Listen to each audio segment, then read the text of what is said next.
एक बॉक्स होगा संकेत, एक बॉक्स हो जाएगा जलवायु प्रदेश। जैसे हम बना रहे हैं वैसे ही आप बनाइएगा, जलवायु प्रदेश। तीसरा हो जाएगा बॉक्स जलवायु प्रदेश की विशेषता। और चौथा जो बॉक्स होगा, चूंकि वनस्पति इनके वर्गीकरण का मूल आधार है, तो प्रत्येक जलवायु प्रदेश में वनस्पति कैसी होगी ये इनके वर्गीकरण में आएगा। तो कितने बॉक्स हो गए? 4 बॉक्स हो गए। संकेत, जलवायु प्रदेश, जलवायु प्रदेश की संक्षिप्त में विशेषता, और वनस्पति कौन सा यूज होगा वो हो जाएगा। तो एक इनके जलवायु प्रदेश में जो संकेत है वो क्या है? ए है। तो ए जो इनके जलवायु प्रदेश में है कोपेन के वर्गीकरण में, इसको हम कहते हैं उष्णकटिबंधीय आर्द्र जलवायु प्रदेश है ये। यहाँ पर ए का अर्थ है उष्णकटिबंधीय, उष्णकटिबंधीय आर्द्र, वेट, उष्णकटिबंधीय आर्द्र जलवायु प्रदेश। ए का अर्थ क्या है यहाँ पे? उष्णकटिबंधीय आर्द्र जलवायु। इन्होंने संकेत लिया है ए, और ए का अर्थ क्या इन्होंने बताया है? उष्णकटिबंधीय आर्द्र जलवायु प्रदेश। इस जलवायु प्रदेश की विशेषता होगी उष्णकटिबंध में है, आर्द्र जलवायु प्रदेश है, तो यहाँ का जो तापमान होगा वो कितना होना चाहिए ये हमें ध्यान रखना है। तो यहाँ का जो औसत वार्षिक तापमान होगा, औसत वार्षिक तापमान, औसत वार्षिक तापमान 18 डिग्री सेंटीग्रेड से अधिक, इससे कम नहीं होगा किसी भी महीने में।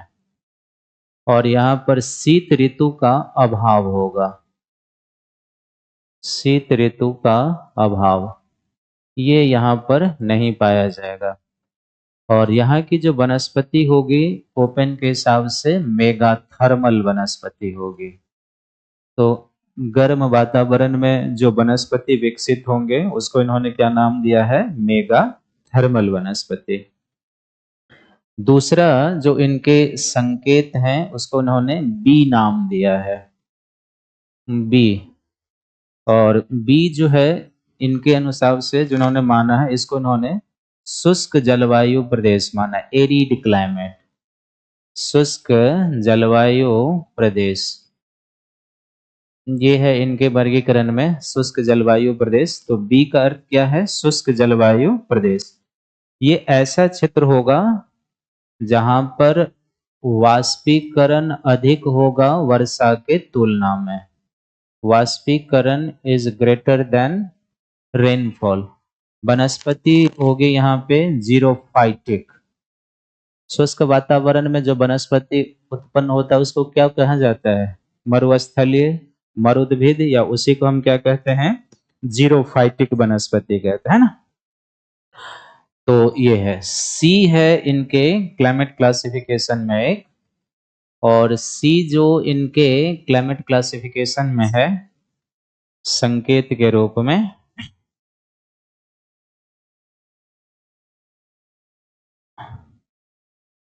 तो सी जलवायु जो इन्होंने लिया है इसका अर्थ है कि समशीतोष्ण आर्द्र जलवायु है, समशीतोष्ण, समशीतोष्ण आर्द्र जलवायु, समशीतोष्ण आर्द्र जलवायु प्रदेश है। यहाँ पर जो इन्होंने तापमान बताया है वो क्या है? तो सबसे गर्म माह का औसत तापमान 18 डिग्री सेंटीग्रेड से कम, सबसे गर्म माह का औसत तापमान, सबसे गर्म माह का औसत तापमान 18 डिग्री सेंटीग्रेड से कम है। तो अगर मान लीजिए कि ये समशीतोष्ण है ना, तो इसका अर्थ हुआ ये 40 से लेकर, अक्षांश आपको दिखाएंगे आगे, 40 से लेके लगभग 50-55 डिग्री अक्षांशों के बीच का क्षेत्र होगा। तो वहां पर यह है, जबकि ठंडे माह का औसत तापमान 8 से 18 डिग्री सेंटीग्रेड के बीच होगा। जबकि ठंड महीने का औसत तापमान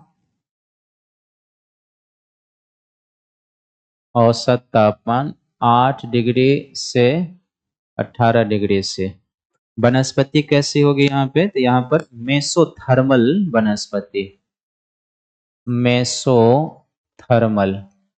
इसको इंग्लिश में ये भी कहा जा सकता है, यहाँ पर जो होगा ना, ये माइल्ड विंटर होगा। माइल्ड विंटर कहने का क्या अर्थ हुआ? शीत ऋतु उतना कठोर नहीं होगा। सी जलवायु जहां भी होगा, चाहे उत्तरी गोलार्ध हो या दक्षिणी गोलार्ध, विंटर यहाँ पर कठोर नहीं होगा। फिर एक इन्होंने कौन सा जलवायु लिया है? डी जलवायु। और डी जलवायु जो है थोड़ा सा सी से भी ऊपर जाएगा अक्षांश में। तो आप अंदाज कीजिए कि डी जलवायु किस तरीके की होगी। तापमान सी से क्या होना चाहिए? कम होना चाहिए, यही होगा ना। तो तापमान यहाँ पर क्या होगा? सी से कम होगा। तो डी को इन्होंने माना है शीतोष्ण जलवायु। डी कौन सी जलवायु है? शीतोष्ण जलवायु है, शीतोष्ण जलवायु, शीतोष्ण जलवायु प्रदेश है। यहाँ की जो तापीय विशेषता होगी वो क्या होगी? वर्ष के सर्वाधिक ठंड माह का औसत तापमान, वर्ष के सर्वाधिक ठंडे महीने का औसत तापमान,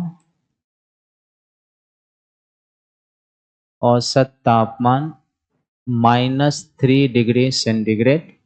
तो वर्ष के सर्वाधिक ठंडे महीने, इसका अर्थ है कि जनवरी, अगर उत्तरी गोलार्ध में देखेंगे तो जनवरी है ना। और सबसे गर्म माह का औसत तापमान 10 डिग्री सेंटीग्रेड से अधिक होगा। सबसे गर्म माह का औसत तापमान 10 डिग्री सी से +10 डिग्री से, यानी कि 10 डिग्री सेंटीग्रेड से क्या हो जाएगा? अधिक है, ये इसका अर्थ है। वनस्पति यहाँ पर कौन सा होगा? तो माइक्रोथर्मल वनस्पति होगी, है ना।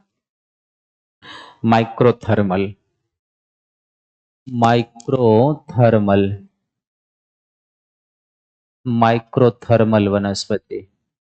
एक ई जलवायु प्रदेश है इनके वर्गीकरण में, 5वां। तो ई जलवायु जो इनके वर्गीकरण में है वो पोलर क्लाइमेट है। इसको हम कहेंगे ध्रुवीय जलवायु प्रदेश। पोलर क्लाइमेट ध्रुवीय जलवायु प्रदेश है। अगर ध्रुवीय जलवायु प्रदेश है तो यहाँ का ग्रीष्म ऋतु का सबसे गर्म माह का औसत तापमान 10 डिग्री से कम होगा। ग्रीष्म ऋतु के सबसे गर्म महीने यानी जुलाई, उत्तरी गोलार्ध के संदर्भ में सबसे गर्म महीने का औसत तापमान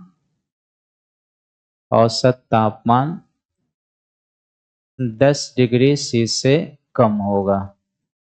और यहाँ पर वनस्पति होगा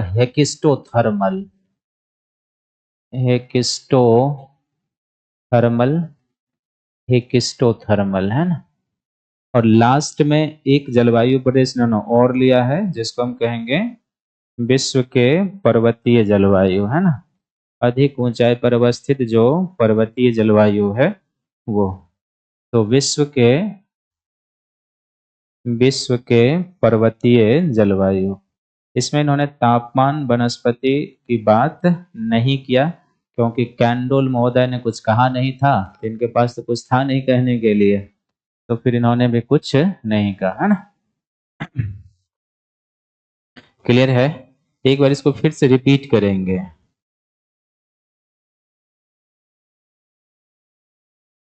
नहीं, आप अभी आएगा, वो बाद में आएगा। धैर्य धारण करके ऐप का क्या अर्थ है वो आ जाएगा।